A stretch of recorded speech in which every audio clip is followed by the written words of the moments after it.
Hello दोस्तों, कैसे हैं आप सभी लोग। स्वागत है आप सभी लोगों का मेरे चैनल नॉवल बॉय डॉन पर। मेरे चैनल को सब्सक्राइब करके नोटिफिकेशन ऑन कर लीजिए ताकि आप सभी को नए नए कंटेंट मिल सके। धन्यवाद। तो चलिए आज के एपिसोड को शुरू करते हैं। एपिसोड 52। वीर ने की अरण्या को डुबाने की कोशिश। तुमने मेरे खिलौने से बात की, हमें बड़ी ईर्ष्या हुई। वैसे बात क्या कर रहे थे तुम दोनों? वो बहुत शांत थी तुम्हारे साथ। तुम सन की इंसान तो तुम हो जो उनके पीछे पड़े हो। उनके बड़ा सम्मान है उसके प्रति। जजाना किया ती इतने शक्तिशाली होकर एक स्त्री के पीछे पड़े हो। उसकी बात पर अचानक ही वो वीर को छोड़कर खड़ा हो गया और उसकी ओर उंगली दिखाकर बड़े ही नखरीले स्वर में बोला, लज्जा। बड़े मूर्ख मनुष्य हो। लज्जा तो उसमें होनी चाहिए कि उसमें झुकना स्वीकार नहीं किया मेरे समक्ष। वीर जो लगभग मरने ही वाला था, अपने शरीर में प्राण भरने की आस में जोर जोर से श्वास लेते हुए थोड़ा हंसकर बोला, हाँ मुझे लगा था कि पीछे पड़े हो तो इतनी जानकारी तो होगी कि झुकना उसे पसंद नहीं। उसने हमारे शत्रु राज्य तहस नहस कर दिया क्योंकि उसने उसे नौकर बनाकर रखने का सुझाव दिया था इस राज्य पर हमला न करने के बदले। उसकी बात पर साया कुछ पल ठहर सा गया। ऐसा लगा उसे बड़ी दिलचस्प लगी उसकी बात। लेकिन फिर वीर को खड़ा होते देख उसके कंधे आलस से सिकुड़े और वो उसे एक उंगली से वीर को हवा में उड़ाते हुए दी बोला, सुनकर अच्छा लगा किंतु मुझे उसका तुमसे बात करना बिल्कुल अच्छा नहीं लगा। बोलते हुए उसने अपनी अंगूठी पहने हाथ की मुट्ठी कसी की और वीर के शरीर की सारी हड्डियां चटकने लगी। उसे इतनी पीड़ा हुई कि उसके मुख से कोई स्वर तक न निकल पाया। उसने एक झटके में उसके शरीर को धूल में मिला दिया। वो अपने हाथ झाड़ते हुए हवा में वीर की सारी यादें चलचित्र की तरह देखते हुए बोला, कुछ तो है जिससे तुम्हें मेरे आने की शंका मुझसे पहले ही हो जाती है। मेरी गंध। हाँ, मैं सही था। सामने दिख रहे चित्र जिसमें अरण्या में वीर का वस्त्र पकड़ उसे समीप किया था और नक्शा देकर स्वयं दूसरी दिशा में चली गई थी। अब आगे एक शांत स्थान पर रुकी हुई क्रोध में चारों ओर देख रही थी। वो काफी समय से उसे बुला रही थी किंतु मजाल है कि वो सामने आए। अरण्या सामने आओ। क्रोध परेशानी में उसका माथा सिकुड़ गया। वो सोचने पर मजबूर हो गई क्योंकि ऐसा कभी नहीं होता था कि वो इतनी देर तक आवाज लगाए और अरण्या नजरअंदाज कर सके। क्या उसने देख लिया होगा? इस सवाल ने उसकी आंखों में परेशानी भरे भाव ला दिए। सोचते ही वो परेशान नजर आने लगी। उसने अपने घोड़े को वहीं छोड़ा और उस स्थान की ओर बढ़ गई जहां उसने अरण्या की आत्मा को जाने को कहा था। वो वहां खड़ी होकर उस स्थान को देखने लगी जहां वीर खड़ा था, पर यहां से तो कुछ भी साफ नहीं दिख रहा। अरण्या, मैं तुम्हारी बात मानने को तैयार हूं। अरण्या, तुम्हें मुक्ति कैसे मिलेगी, रास्ता बताओ। लेकिन फिर भी उसे कोई जवाब नहीं मिला। वो समय व्यर्थ न करते हुए अपने घोड़े के पास आए और उस पर सवार होकर आज इतने दिनों बाद अपने पुराने घर की ओर चली गई। उसका घोड़ा तेजी से जंगल के बीच से निकलते हुए अपनी मंजिल की ओर बढ़ रहे थे। तभी उसे कुछ लोगों की आवाजें सुनाई दी। उसने तुरंत ही घोड़े की लगाम खींची और घोड़ा अपने कदम धीमी कर उसकी मोड़ी दिशा की ओर चल पड़ा। अचानक ही उसके कदम ठहर गए। उसे आभास हुआ कि वो उस काले जंगल के सामने एक नदी की दूरी पर खड़ी थी। उसकी मुट्ठियां कस गई क्योंकि ये जगह वो कभी सपने में भी नहीं भूल सकती थी। सामने शांत सी बहने वाली नदी का बहाव काफी ज्यादा हो चुका था। उसका आकार भी बड़ा हुआ था। वो तुरंत एक पेड़ के पीछे हो गई कुछ आहट सुनकर। उसने अपने चेहरे पर नकाब बांध रखा था। उसकी ठंडी आंखें उस जगह में हो रही हलचल को समझने की कोशिश कर रही थी। तभी नदी के उस पार हवा में उड़ता एक काला साया अपने हाथों में बड़ी बेरहमी से एक स्त्री के बाल पकड़े हवा में उठाए उसे जंगल के अंदर एक झटके से खींच कर ले गया।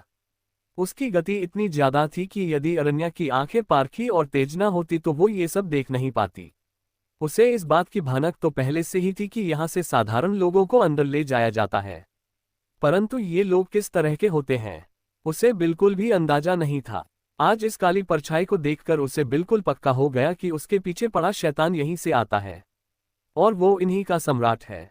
उसकी पहली मुलाकात की जगह भी यही है और इस जंगल के पीछे की दुनिया भी शायद उसी की है, पर अगर मुझे वहां तक पहुंचकर उसे खत्म करना है तो इसके अंदर जाने का रास्ता ढूंढना होगा।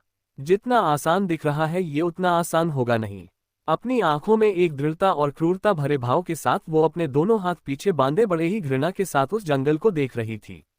उसकी पकड़ समय के साथ अपनी तलवार पर कस गई। अरण्या, जब जब तुम मुझे वहां मिली थी तो तुम्हारी हालत बहुत खराब थी। तुम्हारे आधे से ज्यादा शरीर पर काले अजीब से निशान थे। तुम्हारे शरीर पर खून के थक्के जमकर नीले हो चुके थे। ऐसा लग रहा था किसी जानवर ने नोचा हो। गिन्नी की सुबकती हुई आवाज उसके कानों में गूंजी। उसने तुरंत अपनी नजरें फेर ली। बहुत सारे मकसद हैं मेरे, उसके नाजुक से होंठों से एक नफरत में जलती शांत मगर हल्की आवाज निकली। मुझे और जानना होगा यहाँ के बारे में। उसकी आंखें नफरत में कहीं खोई हुई थी। उसे किसी जगह बैठकर खुद को शांत करने की जरूरत थी।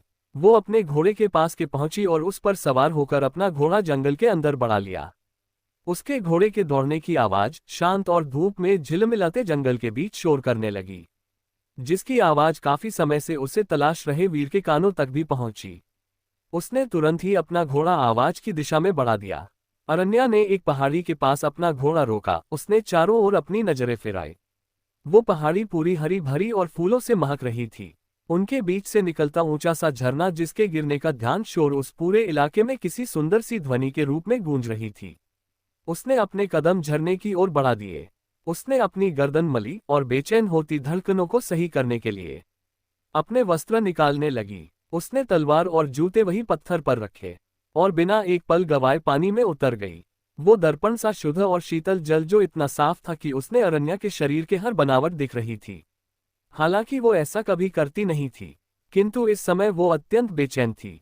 उसे शांत होने की आवश्यकता थी और ये हमेशा से उसकी आदत रही थी कि ठंडा पानी हमेशा उसे शांत रहने में मदद करता।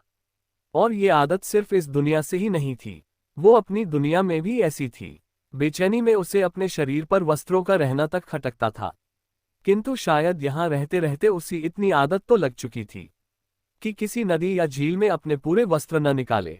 अरण्या के बदन पर काले रंग के मुख्य वस्त्र अब भी थे, जो उसके दूध से बदन पर और भी खिल रहे थे। उसने अपना पूरा शरीर स्वच्छ जल के अंदर कर लिया। कुछ पल बाद उसने अपना सिर पानी से बाहर किया और तैरकर किनारों पर पहुंचकर एक पत्थर पर बैठकर अपना सिर पीछे के पत्थर पर टिका लिया। उसके सीने से नीचे तक का पूरा हिस्सा पानी के अंदर था और बाहर निकले मजबूत मगर सुंदरता बिखेरते कंधे पर भीगे काले बाल किसी सर्प की भांति लिपटे हुए हल्के हल्के दिख रहे थे। वो पानी में भीगे अपने हाथ निकालकर अपना सिर दबाने लगी। अरण्या ने धीरे धीरे अपना सिर मला, लेकिन उसकी परेशानी बढ़ती ही जा रही थी। वो दोनों हाथ पानी भरकर अपने चेहरे पर मारने लगी। उसका मस्तिष्क सुन्न सा हो रहा था। वो चाहकर अपने मस्तिष्क को शांत नहीं करवा पा रही थी। उसने अपनी घनी सी भीगी पलकें बार बार झपका कर चारों ओर देखने की कोशिश की, लेकिन कोई फायदा नहीं। उसने वापस अपना सिर झटका, लेकिन कोई फायदा नहीं। आखिरकार वो उठने को हुई, लेकिन अचानक ही उसे ऐसा लगा किसी ने उसका पैर खींच लिया और वो उस गहरे से झील के अंदर सरक गई। उसने तैरकर बाहर निकलने की कोशिश की, लेकिन न जाने क्यों उसके शरीर ने काम करना छोड़ दिया। दूर अपने घोड़े पर सवार वीर हल्के से मुस्कुराया और अपनी उंगलियां बंद करते हुए उस झील की ओर देखने लगा, लेकिन कुछ ही पल में उसकी भौहें सिकुड़ गई। ये अब तक बाहर क्यों नहीं आई? वो तुरंत ही अदृश्य होकर एक पत्थर पर खड़ा हुआ और उस झील में अपनी नजरें फिराने लगा। साफ पानी भीतर बेजान से तैरते उसके शरीर में कोई हलचल नहीं थी। पानी के मगरमच्छ जो अभी अपने शिकार से लौटे थे, वो पानी के भीतर आ रहे थे। उसने उसे पानी से बाहर निकालने हेतु अपनी शक्तियां प्रयोग करने को हुआ, लेकिन फिर रुक गया और अपना ऊपरी अंग वस्त्र निकालते हुए पानी में कूद गया। आज के लिए इतना ही। विस्मयादिबोधक चिन्ह। धन्यवाद। वेल, मुझे ये कहना पड़ेगा कि प्रतिलिपि के पाठकों से ज्यादा आप लोग हो। एटलीस्ट आपके कमेंट्स बताते तो हैं कि आप मेरी कहानी इंटरेस्ट के साथ पढ़ रहे हो, क्योंकि आपकी समीक्षा हमें प्रसन्न कर देती है। वैसे थोड़ी दया भाव और भी दिखा दिया करे कहानी को रिव्यू देकर, इससे मेरी रीच बढ़ेगी। धन्यवाद। मैं आपसे एक चीज कहना चाहता हूं, जब तक ये स्टोरी चल रही है, जब तक आप मेरे चैनल पर चल रही और स्टोरी भी सुन सकते हैं, कृपया अपना प्यार में स्टोरी को भी दें।